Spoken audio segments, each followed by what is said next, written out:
वर्षभर खराब न होणारं हे लोणचं, रसरशीत आणि तोंडाला पाणी आणणारं हे लोणचं बनवून तयार होतं. अगदी कमी साहित्यात आणि कमी वेळात हे बनवून तयार होतं. तर व्हिडिओ पूर्ण पहा आणि आवडल्यास लाईक, शेअर आणि सबस्क्राईब करा. तर चला, इथं बघा मी जवळपास 10 ते 12 लिंब घेतलेले आहेत आणि त्याच्यासाठी बघा मी 1 ते 1.5 ग्लास पाणी कडकडीत असं उकळायला ठेवलेलं आहे. आता हे लिंब बघा चांगले आपल्याला एका भांड्यामध्ये काढून घ्यायचे आहेत. तर इथं मी मोठं भाजीपात्र घेतलेलं आहे, त्याच्यामध्ये हे लिंब आपल्याला ठेवायचे आहेत.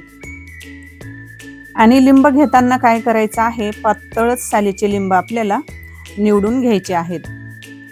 आता इथं बघा उकळतं पाणी या लिंबामध्ये आपल्याला घालायचं आहे.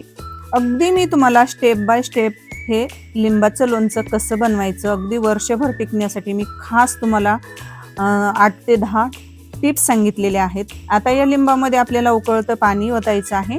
जवळपास हे लिंब बुडेपर्यंत आपल्याला पाणी ओतायचं आहे. बुडेल इतकं पाणी घ्यायचं आहे. त्याच्यामध्ये घालायचं आहे सर्वात सिक्रेट गोष्ट म्हणजे 1 चमचा मीठ घालायचं आहे.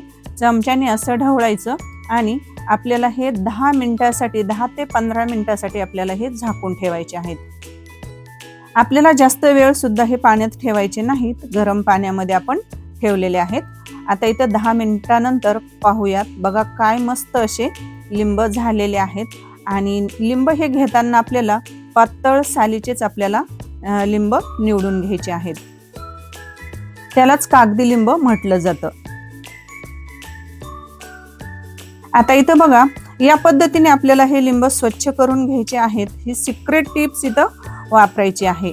गरम पाण्यामध्ये मीठ घालायचं आणि 10 मिनिट लिंब हे आपल्याला उकळत्या पाण्यामध्ये ठेवायचे आहेत. आता नंतर एका डिशमध्ये काढून घ्यायचे आणि सुती कपड्याने इथं आपल्याला हे लिंब सर्व असे पुसून घ्यायचे आहेत, कोरडे करून घ्यायचे आहेत. आणि नंबर 2 सर्वात सिक्रेट टिप्स म्हणजे आपण जे लिंबाचं लोणचं बनवणार आहोत की नाही, तर हे लिंबाचं लोणचं बनवण्यासाठी अजिबात ओला हात लागता कामा नये.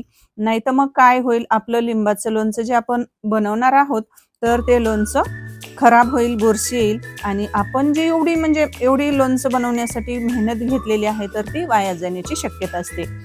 त्याच्यासाठी आपल्याला पूर्ण लोणचं होईपर्यंत आपल्याला पाण्याचा ओला हात अजिबात लागू नये याची दक्षता घ्यायची आहे. आता इथं बघा सुती कपड्याने इथं आपल्याला सर्व लिंब हे पुसून आपल्याला कोरडे करून घ्यायचे आहेत. त्याला ओलसरपणा अजिबात राहिला ना पाहिजे. तर चला, इथं आता याच पद्धतीने आपल्याला राहिलेले लिंब हे पुसून कोरडे करून घ्यायचे आहेत. तर चला, मी पूर्ण लिंब हे कोरडे करून घेते.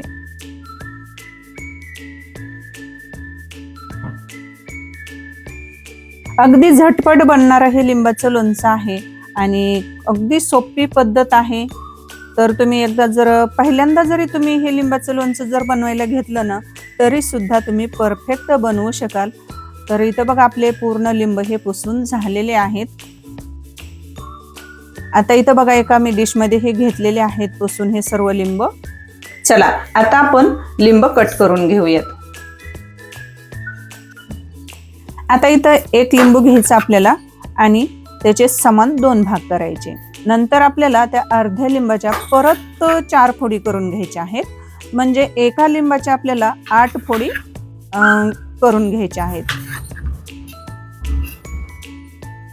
तर अर्ध्या लिंबाच्या 4 आणि अर्ध्या लिंबाच्या 4 अशा एका लिंबाच्या 8 फोडी अशा कट करून घ्यायच्या आहेत. आता इथं बघा एका लिंबाच्या मी अशा 8 फोडी कट करून घेतलेल्या आहेत. जर तुम्हाला लगेच 1 लिंबू कट करून घेतलं की जर लगेच तुम्हाला त्या लिंबामधील बिया जर काढता आल्या म्हणजे काढायच्या असतील तरी सुद्धा चालेल. नाहीतर सर्व लिंब एका ताटामध्ये काढून कट करून घ्यायचे आणि नंतर आपण चमच्याने किंवा सुरीच्या सहाय्याने आपण त्यातील बी काढून घेऊ शकतो. तुम्हाला जे सोपी योग्य पद्धत वाटते तर ती तुम्ही इथं वापरू शकतात. मी काय करते, मी सर्व लिंब एकदा कट करून घेते आणि नंतरच सर्व लिंबाच्या फोडीमधलं बी काढून घेणार आहे.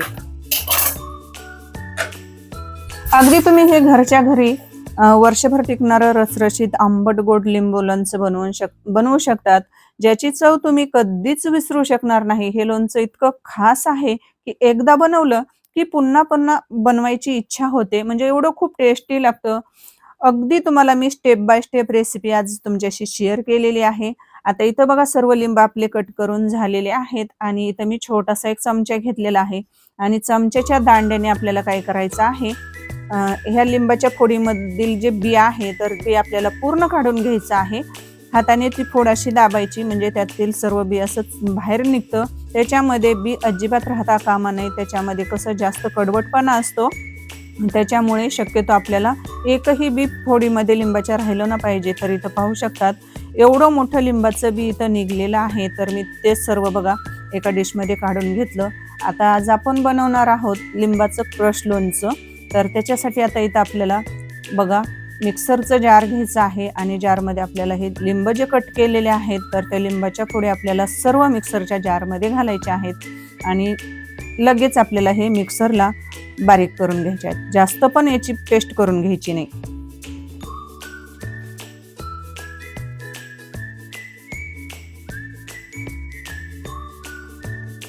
तर इथं पाहू शकतात, इथं बघा मिक्सरच्या भांड्यामध्ये हे लिंबाचा जो क्रश आहे तर तो बनवून घेतलेला आहे. जास्त बारीक पण याची एकदम अशी प्युरी बनवून नाही घ्यायची. थोडासा असा रफ असा आपल्याला हा क्रश म्हणजे बनवून घ्यायचा आहे. आता तो इथं काय करायचा आहे, आता इथं नंबर 3 सिक्रेट एक टिप्स वापरायची आहे. आता आपण एखादं कुठलंही भांडं तुम्ही इथं घेऊ शकता. तर इथं मी छोटासा एक बाउल घेतलेला आहे आणि त्याच बाउलच्या म्हणजे त्या बाउलमध्ये हे जे लिंबाचा क्रश आहे तर तो मी मोजून घेत आहे. म्हणजे आपण पुढं म्हणजे साखर घेणार आहोत, गोडाचं प्रमाण घेणार आहोत तर ते आपलं म्हणजे चुकणार नाही, परफेक्ट हे प्रमाण होईल. त्याच्यासाठी आपल्याला इथं हे लिंबाचा क्रश आहे तर तो मोजून घ्यायचा आहे. तर 1 वाटी इथं मी मोठ्या एका भांड्यामध्ये ओतलेला आहे. नंबर 2 म्हणजे 2 वाट्या भरलेला आहे आणि नंतर थोडासा शिल्लक होता म्हणजे 2 वाट्या आणि थोडासा 2-3 चमचे जास्त होता क्रश. तर आता तो आपल्याला लगेच इथं काय करायचा आहे, एका कढईमध्ये घालायचा आहे. आता मोजून घेतलेला लिंबाचा क्रश हा 2 वाट्या होता आणि वरती थोडासा जास्त होता. तर त्याच म्हणजे वाटीने काय करायचं आहे, ज्या बाउलने आपण क्रश मोजून घेतला त्याच बाउलने आपल्याला 2 बाउल साखर घेतलेली आहे आणि नंतर 2 बाउल भरून वरती जेवढा क्रश होता तर तेवढीच साखर सुद्धा जास्त घ्यायची आहे. आता इथं चमच्याने आपल्याला हे सर्व असं मिक्स करून घ्यायचं आहे. आता इथं बघा सर्वात सिक्रेट गोष्ट नंबर 4 म्हणजे इथं आपल्याला थोडेसे मिरे घ्यायचे आहेत. तर मिरे हे आपल्याला खलबत्त्यामध्ये असे बारीक कुटून याची पेस्ट बनवून घ्यायची आहे, पावडर बनवून घ्यायची आहे. अगदी छोटासा अर्धा चमचा ही पावडर आपल्याला बारीक कुटून घ्यायची आहे आणि ती लगेच आपल्याला या कढईमध्ये घालायची आहे. आता इथं नंतर याच्यामध्ये घालायचं आहे आपल्याला 2 चमचे लाल तिखट. नंतर याच्यामध्ये घालायचं आहे, ज्या चमच्याने लाल तिखट घेतलेलं आहे तर त्याच चमच्याने 2 चमचे मीठ घालायचं आहे. नंतर याच्यामध्ये घालायची आहे आपल्याला जिरेपूड घालायची आहे, भाजलेली जिरेपूड घालायची आहे. जिरे भाजून त्याची पावडर करायची आणि ती घालायची 1 चमचा. नंतर घालायचं आहे आपल्याला छोटासा अर्धा चमचा म्हणजे हिंग घालायचं आहे. आणि जर तुम्हाला हे उपवासासाठी जर लोणचं बनवायचं असेल ना तर तुम्ही हिंग आणि जिरेपूड नाही घातली तरी सुद्धा खूप टेस्टी असं हे लिंबाचं लोणचं बनवून तयार होतं. आता मिक्स करून घेतलं. आता नंतर आपल्याला हे गॅसवर ठेवायचं आहे आणि गॅसवर हे आपल्याला शिजवून घ्यायचं आहे. आता हे आपल्याला कितपत शिजवून घ्यायचं आहे आणि परफेक्ट असं लोणचं तयार झालं की नाही हे कसं ओळखायचं, तर त्याच्यासाठी मी पुढे जाऊन महत्त्वाच्या 2 सिक्रेट टिप्स सांगणार आहे. आता हे जवळपास आपल्याला काय करायचं आहे, 5 ते 6 मिनिट हे आपल्याला शिजवून घ्यायचं आहे. मंद गॅसवर बघा म्हणजे मध्यम आचेवर आपल्याला शिजवून घ्यायचं आहे आणि सतत आपल्याला हे चमच्याने हलवत राहायचं आहे. नाहीतर काय होईल, तळाला हे कढईला लोणचं हे चिटकू शकतं. साखरेचं म्हणजे याच्यामध्ये प्रमाण असतं त्याच्यामुळे सतत आपल्याला इथं चमच्याने हलवत राहायचं आहे. आताच्या स्टेपला इथं बघा जवळपास 5-6 मिनिट झालेले आहेत आणि आता इथं सर्वात सिक्रेट टिप्स म्हणजे बघा आपल्याला एक प्लेट घ्यायची आहे. त्याच्यामध्ये हे लोणच्याचे जो पाक आहे याच्यामधला तर थोडासा प्लेटमध्ये 2-3 थेंब घ्यायचे आणि त्याची एक तारी म्हणजे चाचणी आली की नाही एक तारी पाक बनवून घ्यायचा आहे. तर इथं पाहू शकतात मस्त अशी तार चलत आहे. मी तुम्हाला जवळून पण दाखवते. आणि जर तुम्हाला असं वाटत असेल की तार व्यवस्थित नाही आलेली तर परत थोडा वेळ आपण शिजवून घ्यायचं आणि परत आपण चेक करूयात. तर आता बघा परत 2 मिनिटांनी नंतर परत आपल्याला थोडंसं म्हणजे हे लोणचं एका ह्याच्यामध्ये प्लेटमध्ये घ्यायचं आणि परत थंड झाल्यावर आपल्याला चेक करायचं. तर पाहू शकतात इथं मस्त एक तारी पाक तयार झालेला आहे. आता इथं आपल्याला गॅस करायचा आहे बंद. तर बघा सुरुवातीला म्हणजे काय करायचं, चमच्याने सर्व मिक्स करून घ्यायचं आणि नंतर इथं आपल्याला गॅस बंद करायचा आहे. तर इथं आपलं लोणचं बघा मस्त असं शिजून तयार झालेलं आहे, पण लगेच खाण्यासाठी तयार नाही, त्याला आपल्याला थंड करून घ्यायचं आहे. तुम्ही या पद्धतीने जर लोणचं बनवलं ना, तर याला मुरत घालण्याची किंवा मुरू द्यायची अजिबात गरज नाही. तुम्ही लोणचं बनवलं की लगेच तुम्ही खायला घेऊ शकतात, मुलांना देऊ शकतात. तर हे लोणचं लहानांपासून ते मोठ्यांपर्यंत नक्कीच आवडेल. आणि जर तुम्ही नुकतेच जर आजारातून मुलं किंवा जर तुम्ही कोणी आजारातून बाहेर निघला असाल, जर तोंडाला म्हणजे काही चव नसते आजारातून बाहेर निघाल्यानंतर, तर तुम्ही हे असं चटपटीत लोणचं एकदा बनवून बघा. नक्कीच तुम्ही असं म्हणजे जेवण करू शकता, म्हणजे जेवण करावंसं वाटतं. एवढं टेस्टी हे लिंबाचं लोणचं आहे आणि खायला शरीरासाठी पण खूप म्हणजे पौष्टिक असं हे लिंबाचं लोणचं आहे. तर इथं लोणचं आपलं चांगलं थंड झालेलं आहे. तर इथं पाहू शकतात मी तुम्हाला एका बाउलमध्ये घेऊन दाखवते. काय मस्त सुरेख असा रंग आलेला आहे आणि चटपटीत असं रसरशीत मुरलेलं लिंबाचं म्हणजे रसरशीत असं मुरलेलं हे लिंबाचं लोणचं आंबट गोड चटपटीत असं चवीचं इथं बनवून तयार झालेलं आहे. तर मला एक सांगा मैत्रिणींनो, तुम्ही आपल्या कीर्तीज रेसिपी चॅनलला आणखी सबस्क्राईब केलंय की नाही? नसेल केलं तर वाट कसली बघताय? पटकन आपल्या कीर्तीज रेसिपी चॅनलला सबस्क्राईब करा आणि अशाच चटपटीत चमचमीत झणझणीत आणि नवनवीन रेसिपी पाहण्यासाठी आपल्या कीर्तीज रेसिपी चॅनलला सबस्क्राईब करा.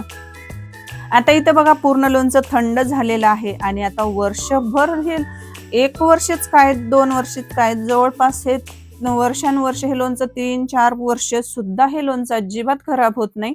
फक्त तुम्हाला एक दक्षता म्हणजे पाळायची आहे की लोणचं तुम्ही खायला घेत असताना सुद्धा ओला चमच्याचा वापर करायचा नाही किंवा हात ओला पाण्याचा लागला ना पाहिजे, तरच तुमचं लोणचं हे वर्षानुवर्ष म्हणजे 2-3 वर्ष टिकू शकतं. आणि लोणचं हे काढताना काय करायचं आहे, आपल्याला काचेच्या बरणीतच हे लोणचं काढून ठेवायचं आहे. थंड झाल्यानंतर हे आपल्याला काचेच्या बरणीत हे लोणचं भरून ठेवायचं आहे आणि एखाद्या कपड्याने सुती कपड्याने ही पुसून घ्यायची बरणी.